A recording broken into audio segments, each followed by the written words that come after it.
Hello, my name is Ted and welcome to my channel. Today I'm going to be doing another sketch video and I'm bringing you along with me on my sketching journey starting from pencil drawing up until the rendering process to share to you my thoughts and techniques in completing a sketch drawing. Hope you guys will enjoy it. Leave a like if you enjoy it. It really helps out the channel to spread to more viewers. And without further ado, let's hop straight into the video.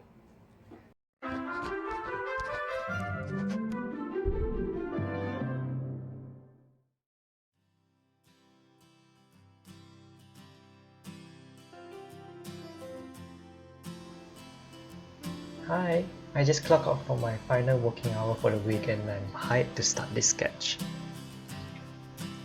Over here, the setup that I'm using is attaching an A5 watercolor paper onto a wooden artboard using masking tape and lay it on a stand, which I initially used for my tablet.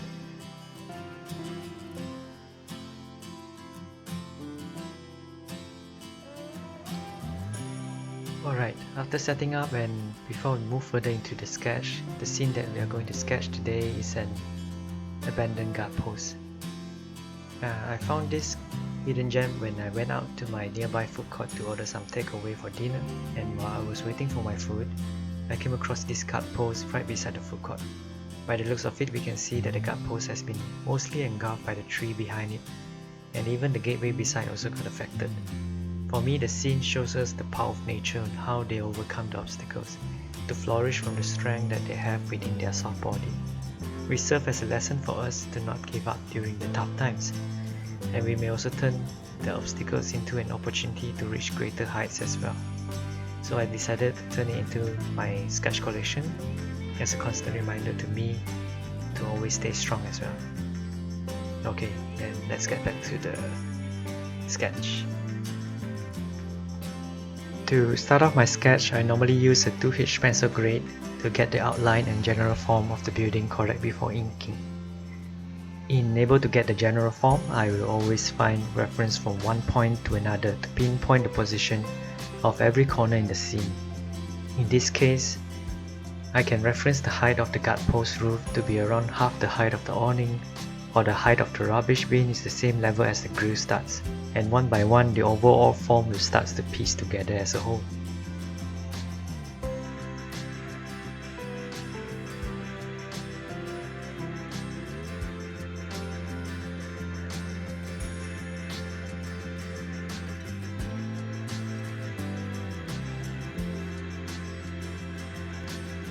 After getting the general form of the building, you can add as much supporting element as you like to further help you during your inking process, but my suggestion is to keep it simple in the beginning.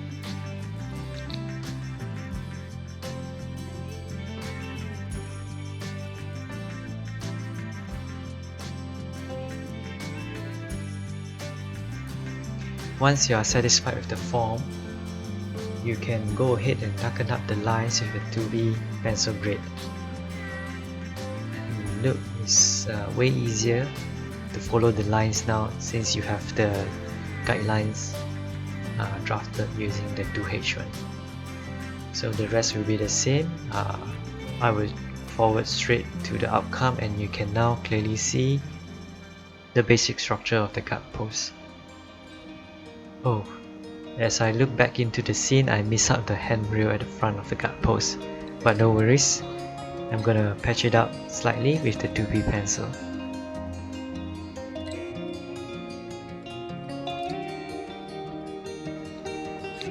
And it's done. With that, we shall start our inking process.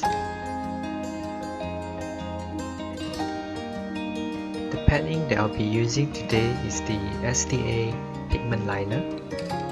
On the package, it said to be water-based and water-resistant, so I bought it off an online store and will test it out on this piece to see whether it suits my sketch style. I will let you guys know at the end of this video of my personal opinion on this padding as well. So coming back to the sketch, I'll be starting off the process from the middle and work my way out from there so that it's easier for me to capture all the details of the scene.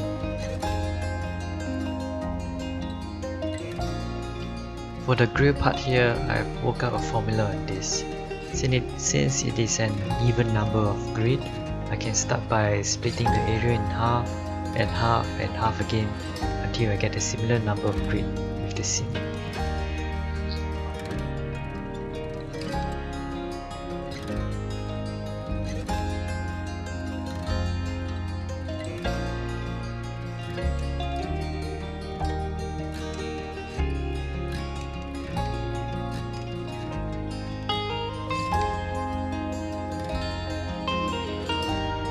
And over here I always add in the 3D aspect of an object since the grill is attached in front of the tinted glass window.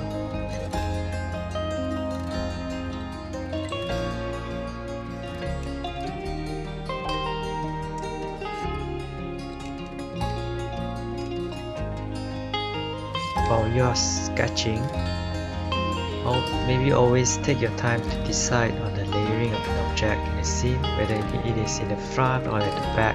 Some of it are covered by another object to proceed with your next step so that you would have to erase it as much, since erasing ink is quite a tedious work.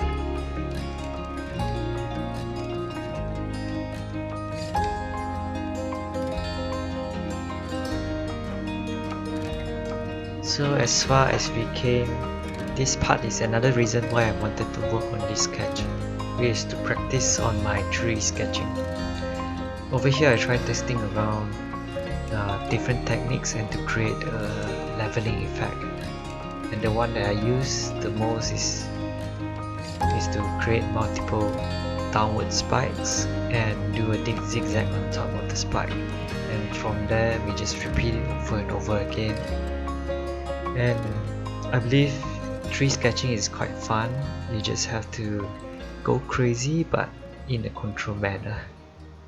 That's what I thought, and that's what I always do to create the kind of effect of randomness towards the tree so that it doesn't feel too systematic.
In able to gain a more organized sketch drawing, I'm doing like a part by part sketching of an area so that I could be more focused on the object within the area boundary.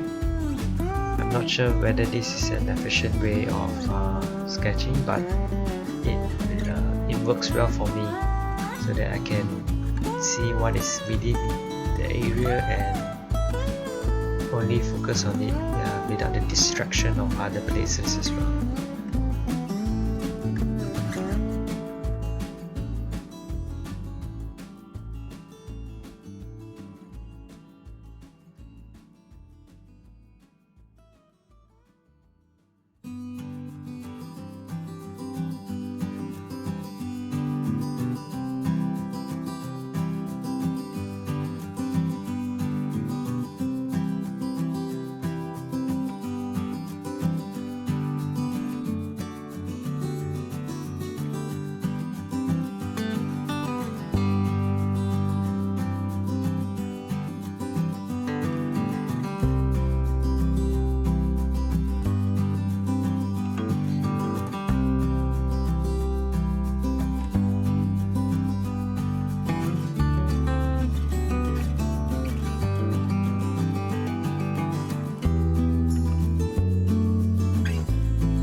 over here there's a good tip that I want to share, and I do mention in my previous video as well. That is, if you are sketching something behind an object, get a masking tape and stick onto the object which is at the front to prevent any accidental ink crossing through the boundary lines.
And after around 40 minutes of inking, we are almost finished with our inking process. Tree sketching can really put your patience to the test, and it requires practice, but don't be afraid to explore and not restraining yourself. Sometimes it does not turn out well, but I'm glad I tried and proud of the outcome of the ink drawing. Now we are moving on with the last part of this video, which is marker rendering. I decided to follow back my rendering style using the Copic Greytone sketch series markers. So first we need to identify the light source of the scene, which is the sunlight shining from the top right corner, which we then able to identify the shaded and non-reflective surface, which we will apply a base cool grey color to all shaded area.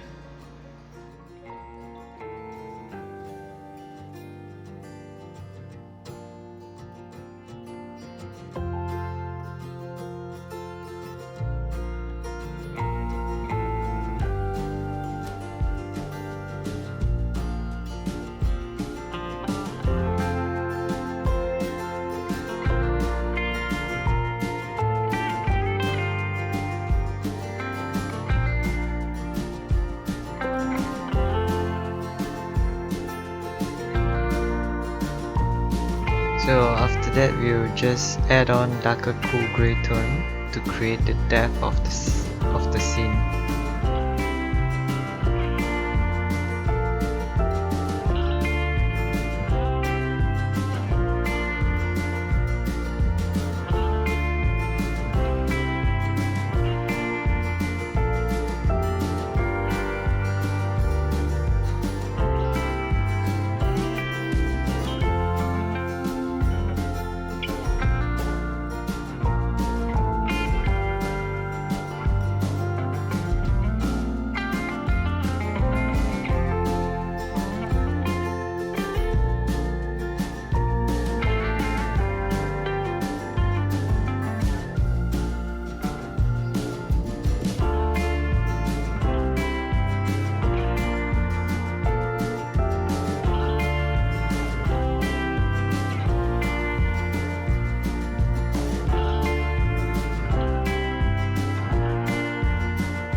And we are finally done with the sketch drawing.